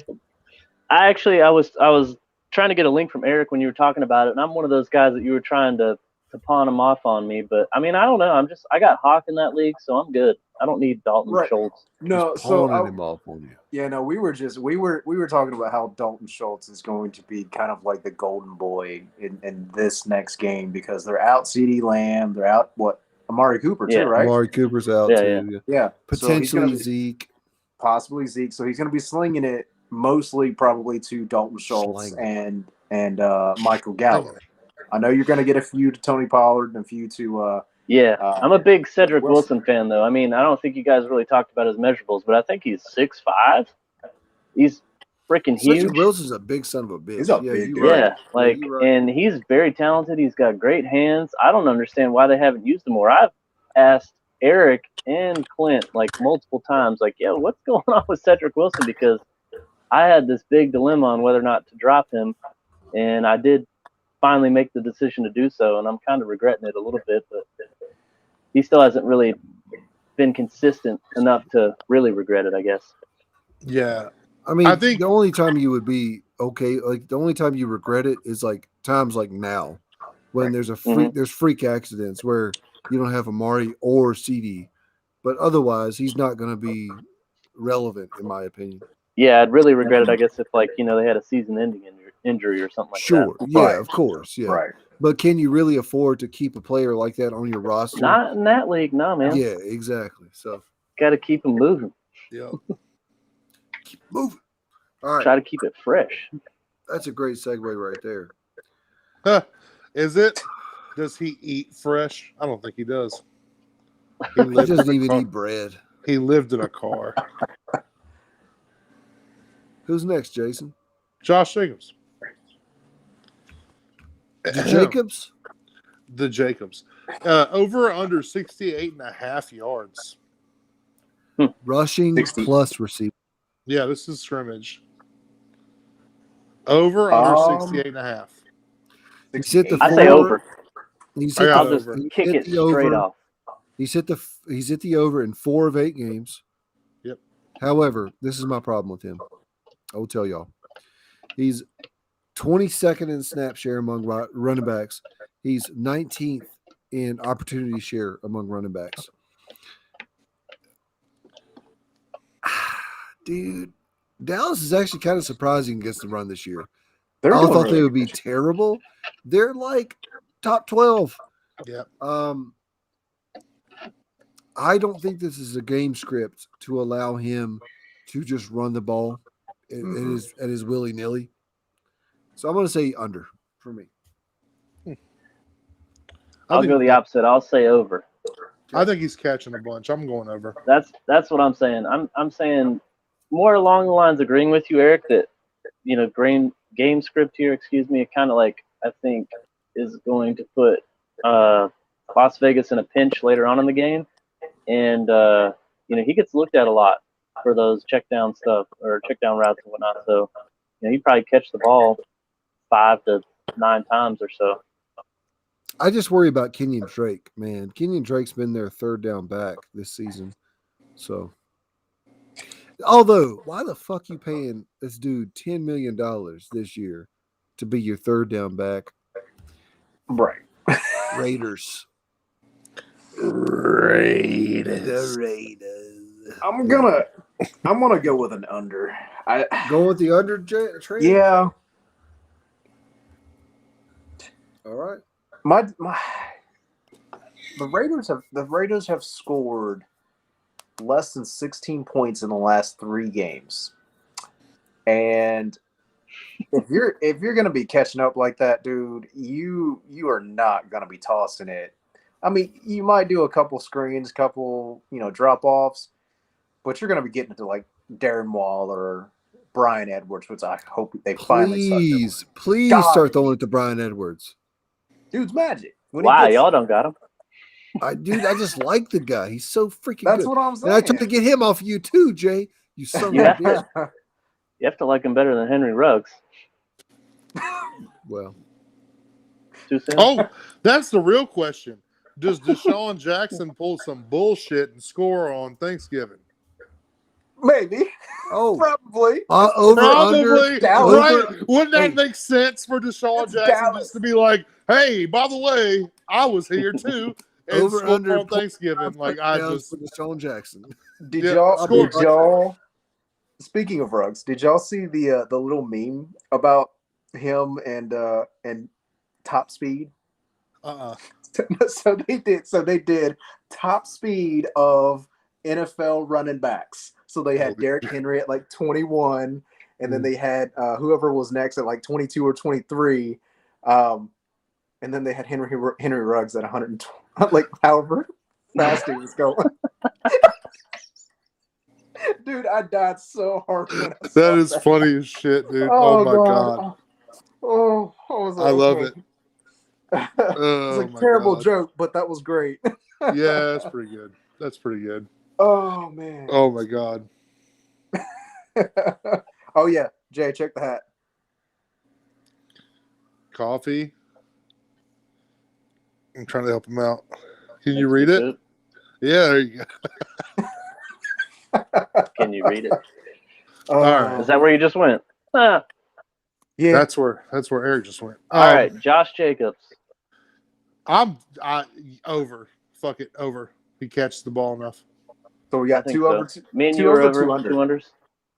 Are we splitting at 50-50 every single time, Eric? I think so. I don't think so. Or the over-unders? No. Oh, well, no, we have a couple of home runs. It's just been the last two, I think. No, actually, DeAndre Swift, the only over was Jason. Yep. 50-50 or yeah, that's the only one that hasn't been 50-50 so far, I think. Oh, okay.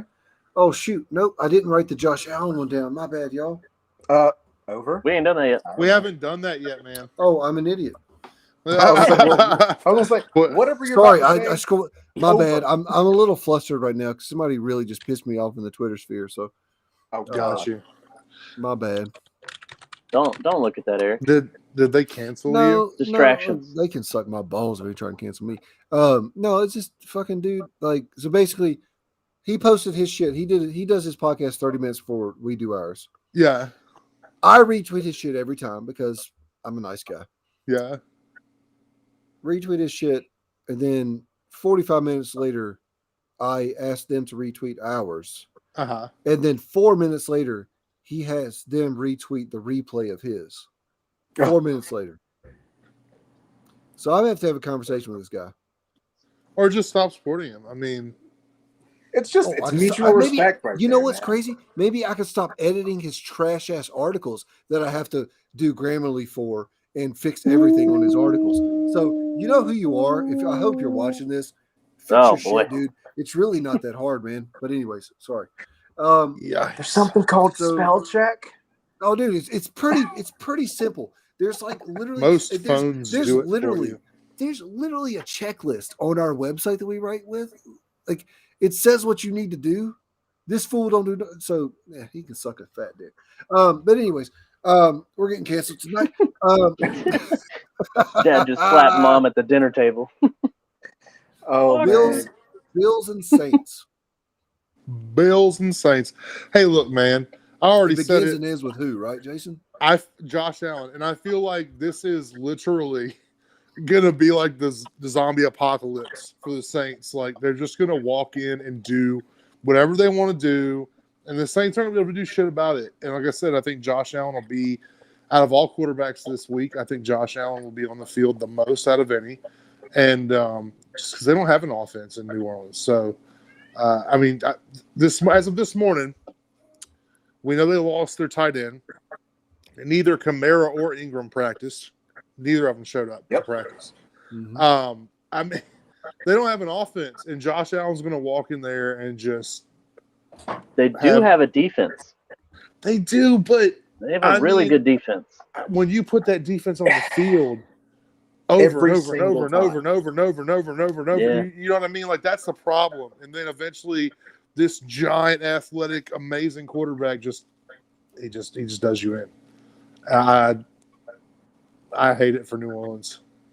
And people they do not. So, I mean, some people just don't understand how taxing it is for a defense to get so damn tired all the time. I mean, you Yeah. could be the number one defense, and if you are out there breathing hard, you ain't catching nobody. You're Right. gonna slip tackles, and you're just gonna lose it. I feel bad even saying anything because that's like literally been Tennessee this year. Just 3.5 quarters of defense, but Jesus Christ. You know this. I know it, but Josh Allen's over under is 276 yards. I definitely think he gets it. Yeah, This is passing yards. Passing yards 276. So, Jason, you're an over? I'm over. Okay. Tran? over. Over. Jables. I'm just going under. I don't know. I just like the Saints. I mean, they're like one of the few teams that actually play press. Yeah. That really throws a lot of people off, and especially when you don't see it a lot, because there's a lot of zone throughout the NFL. And But see, I don't know, Josh Allen. We've seen him trip a couple times this year. So yeah, I mean, but Stephon Diggs and Dawson Knox are. yeah, I mean, it's going to be tough. I also want to be a really little bit of a devil's in advocate press here. So. coverage. No, I feel you. I'm just saying I like those two specifically in press coverage, especially Dawson Knox. Like, dude, I'm gonna be real with you guys.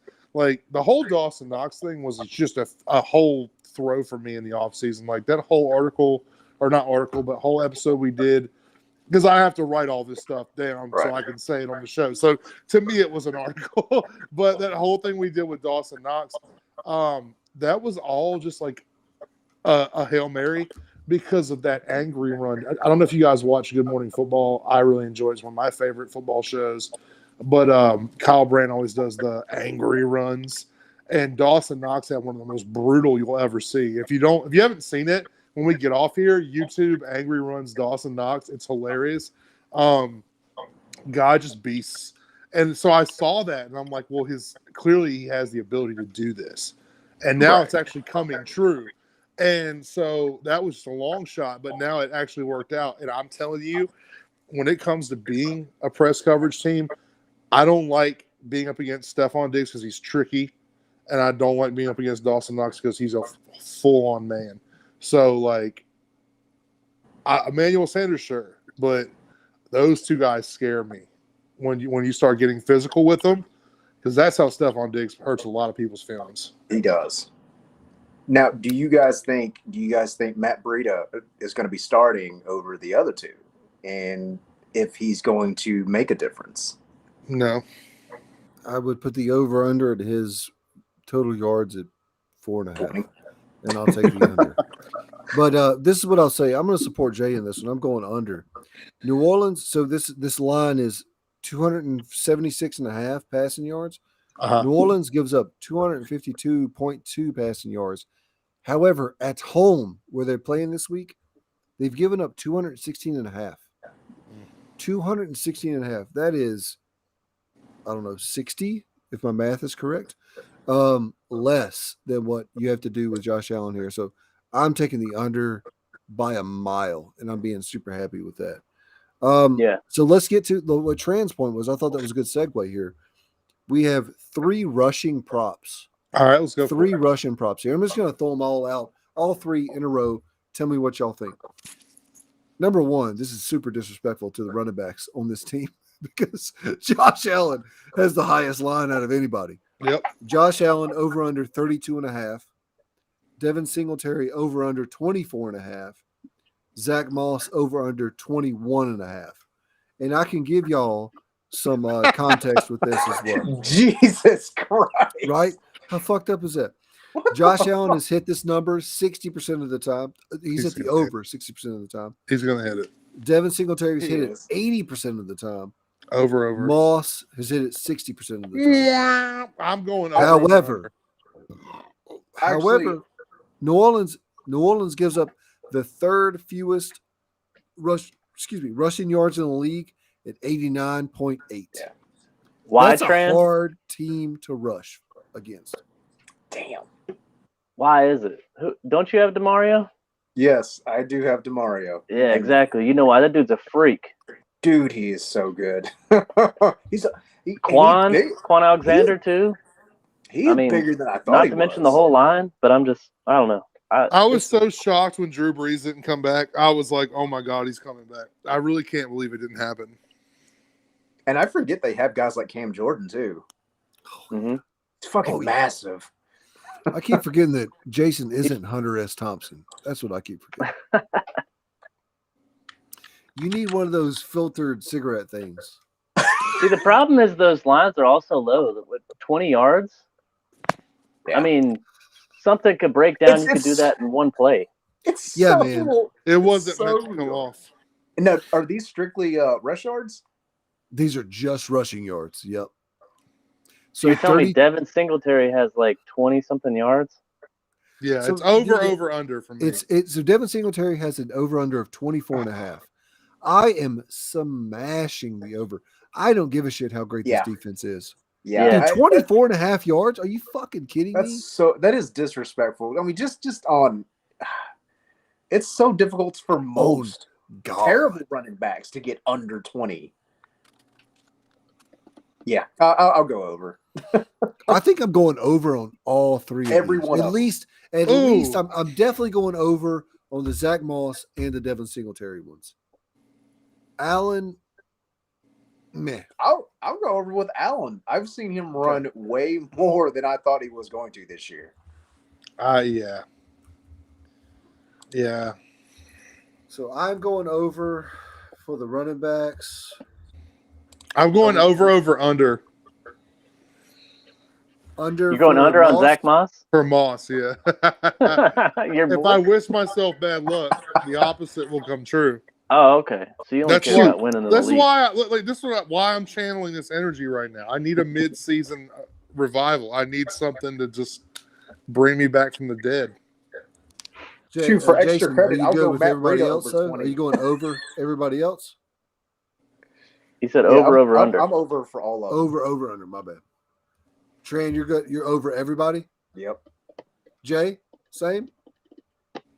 Sure. Yeah, I just think some kind of play could break down, and Josh Allen could probably chunk off 20 like one go round. It would be so easy. That makes sense. It 100% makes sense. Hell yeah. All right.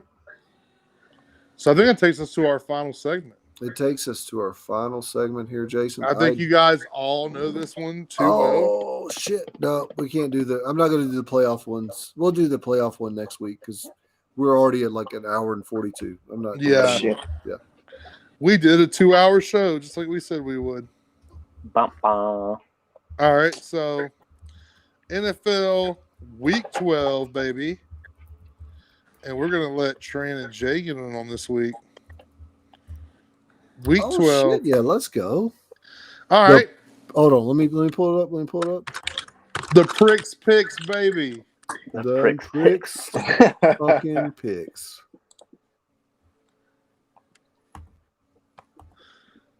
All right, we ready? Yeah. Do you want me to say it? You got it. I got it. All right, bro. Go ahead. All right. Bears and Lions. Bears. Ooh. God almighty, I hate this. Lions. You going Lions, Jason? You disgusting pervert. I don't have faith in the Lions. They're just so bad. They just tied your team, Tran. Shut the fuck up. Oh, no. Pittsburgh is terrible this year. God, we have a bad he sees that record and it makes him cringe. 9-1. It hurts my heart to be a fan of Pittsburgh this year. That's how bad we are. I bet. God. All right, Raiders, Cowboys. Boys. Cowboys. Yeah, boys. Damn boys. All right, Bills, Saints. Bills. Saints.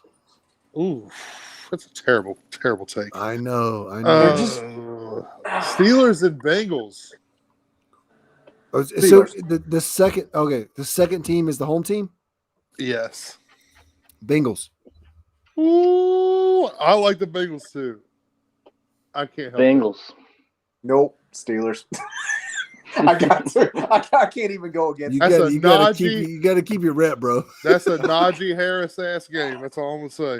Oh yeah, Yeah. no. That's a Joe Mixon ass game. Here's You my- know what? No. Let me actually. My bad. T.J. Watt, Fitzpatrick, and Hader are going to be back. Yeah. Never mind. I'm going Steelers. Ooh. I'm going Okay. Steelers. I'm going Steelers. All right. Panthers, Dolphins. Give me them Dolphins. Panthers. Give me Cam. God bless. All right. Yep. Jay, did you Cam. say one? Yeah, there we go. Oh yeah, I'm Panthers. There we go. Consensus. Eagles, Giants. Eagles. Ooh. Agles. Yeah. Ooh. As much as I hate to say it, let's go Eagles. Oh, I'm terrible. taking the New York Football Giants. I can't. I gotta do it. I gotta do it. Disgusting. Yeah. Well, you took some bullshit a second ago. Oh God damn it! Excuse I don't me. like this. I don't like this one at all. Perdóname, por favor. Titans and Tennessee. Patriots. Oh, Patriots, baby. So, trash team versus Patriots. Yeah, let's go. Let's go with Patriots. God. Yeah, man. Pat's got that one. All right, look, I'm Sorry, giving it bud. to the Pats. I'm giving it to the Pats, but only because the last time we saw them, Mike disrespected Coach Belichick so hard. He used his own. Remember, he used his own rule against him. He Oh used my the whole- God. Yeah, dude, Vengeance. this is vengeance, and I'm terrified, and I hate it. It's No, a I'm going- dish best You're talking served about the delay Belichick. of game bullshit, right? Yeah, yes. Bill Belichick was pissed. I remember Dude. his whole dude lit up. He was just like, "What the fuck?" I It's died like- so hard watching that, though. Yeah, we're so screwed, man. All right, yeah, I'm scared. Falcons, Jaguars. Ugh. Falcons. I believe in the Falcons' defense more than I believe in their offense. AFC South, baby. Let me get the Jaguars. I'll go Falcons. I just don't trust Sunshine. Urban These Meyer thoughts. he just had a week off. So he got a nut. Jaguars. Oh, There they we are go. coming off a bye. That feels Still so taking bad. Falcons, dude. I hate Matt that so Ryan's much. going to turn this around at some point. Bucks and Colts. Colts. Good game. Ooh. Good game. I am just liking JT so damn much, and I can't see as good as the Buccaneers defense is. I don't see anyone stopping that dude right now. He's just so ridiculously good. I think I'll I'm go- taking Tampa ahead, Bay Jay. on this. Yep. I think they kind of just probably 4 or 5 weeks ago decided they really needed to circle this game, and I think they've been kind of planning ahead because they've had a little easier of a schedule recently. So I think they're going to come in prepared. I'm going Bucks as well. I think they're well suited to stop Jonathan Taylor, especially Vita Vea should be back next week. That dude's JPP a being the monster. incredible, being the incredible run stopper that he is as well. That secondary of Indianapolis cannot compete with Chris Godwin, Mike Evans, and now a healthy Rob Gronkowski as well. Yeah. And Jason just keeps dropping off. So I don't know where he's going, but where are we at? Bucks. We were at Bucks and Colts, right? Yeah. Yeah. Game of the week, guys. Game of the week. Jets and Houston. Jets and Texans. Yeah. Shit bowl. I want to go with the Jets. Okay, so Tyrod's playing in Zach Wilson, right? Yeah. See, it's so tough here. Honestly, I've been kind of watching the Jets a little bit, and I guess I want to pull for them, so I'm going to say Jets.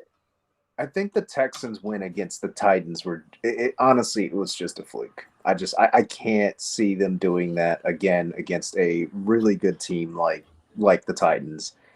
It just Sure, they've surprised us on a couple of cases, but the Texans just aren't a good team. And then obviously they just got rid of, even though they didn't use him much, Philip Lindsay, and now you've got what, Rex Burkhead and David Sexy Johnson. Rex. David Johnson, yeah.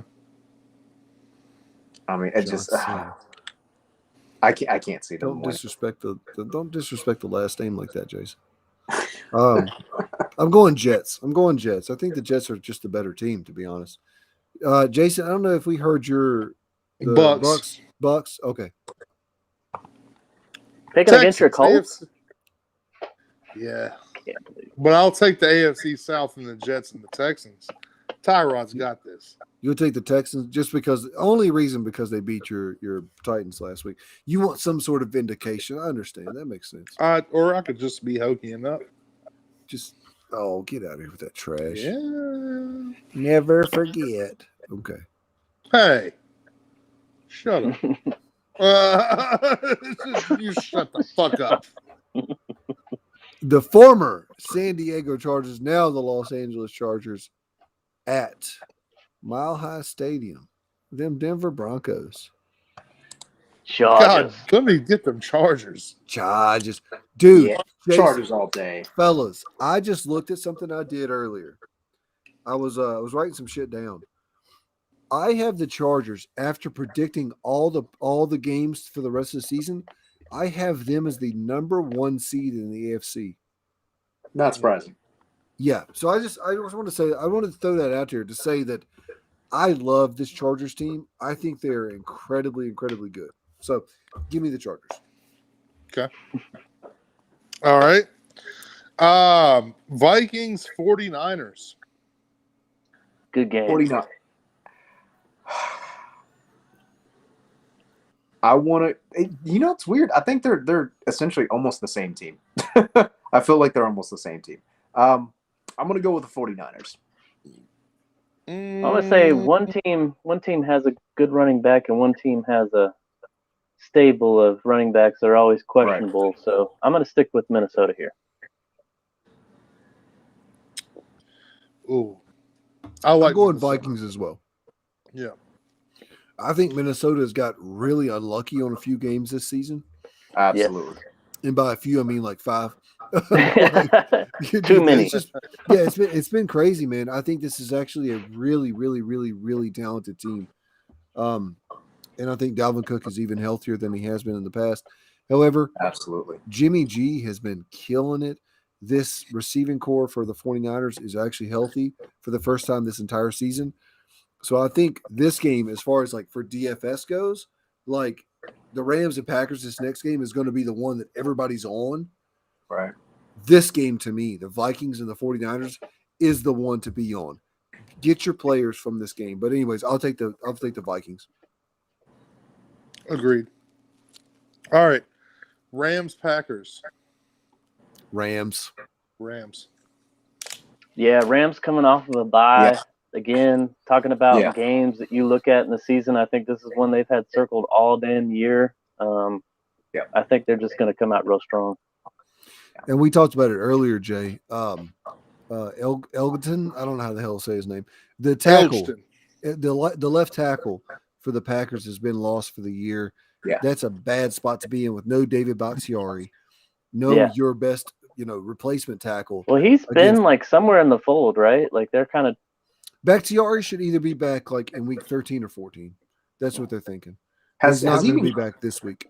Has he even played all year, or has he just played? No, he tore his ACL. I want to say pretty late to mid last year, or maybe it was late last year. Anyways, regardless of that, he had some surgery recently to clean some shit up in there, so he's not going to be back until kind of more in the twilight of this year. And even with Bakhtiari, I just feel like with him being off for so long, I don't know how big of a difference he makes. There's going to be some rust. So, yeah, easy Rams. All right, Browns, Ravens. This is a good one. I'm going Ravens. I'm going Ravens. Lamar's going to be back, right? Yeah. Should be, yeah. Ravens. Yep. It's a still my MVP. Ravens pick. Yeah, he's still my I still MVP. think this is going to be a good ass game, though. Yeah, should be. And then this one ought to be a no-brainer. Last but not least, Seahawks. I think Ravens coming out of the AFC, Washington. by the way. I have them. I mean, he's my MVP. I can't vote against him. But Seahawks and Washington, so easy. It's the Hawks. There should be no doubt here. Yeah, Seahawks. There should be no doubt here. This is the game that Seahawks. Russell Wilson gets right. I talked about it earlier in the podcast. The Seahawks are going to whoop that ass. Now, Ron Rivera has a history of giving Russell Wilson shit, but I What do you? really don't think that's going to happen this season. I don't see it happening. Yeah. No, Carolina's played you guys really close in the past. Yeah, when it's Ron like Rivera one of was those a QB. weird things where whenever you have your conference games and you have like you finish in the same place in the divisions. It's always been like we've played Green Bay, Carolina, and like the Saints. Like every year, I don't know why. Like we always finish the same in our divisions, and that means we play each other every year. But yeah, I mean, that's why I got a lot of respect for Cam Newton is because I've seen a lot of his games. So like him coming back, I was kind of like, dude, I'm pretty stoked for him. But yeah, Ron Rivera in the past and Cam Newton, that's been a somewhat of a sore spot. But I like the Hawks regardless. So that's all the games this week. That is just for Tran right there. What? What's to say? I can't see it. Hashtag never the Steelers. Oh my Teal God. City. Hell yeah. Not this year. Hashtag Schittsburg. Yeah, we did have hashtag Schittsburg for a minute. But Yeah. shit, man, that is our show for tonight. We've went for almost 2 hours. Tran, Jay, sincerely, thank y'all for coming on. We really appreciate it because for anybody who's watching that doesn't know, they had no fucking idea what was going on. Like, not know what was going on, but y'all didn't have a show sheet or like anything Itinerary. like that. What Jason and I knew about. So thank y'all for coming on and being, super knowledgeable and awesome about everything. Yeah. Much better than Cam. Much better than me. Yeah. Much better. At least Ouch. 47 less F-bombs in Cam. At least. At least. Trashy mouth. At least. He has a potty poop mouth. mouth. He's a poop He mouth. does. Literally like a sailor. It's like, I'm a sailor. I've got to cuss a lot. Yeah. They're just the worst. But anyways, Jason, you got anything to say? I say, let's get it in.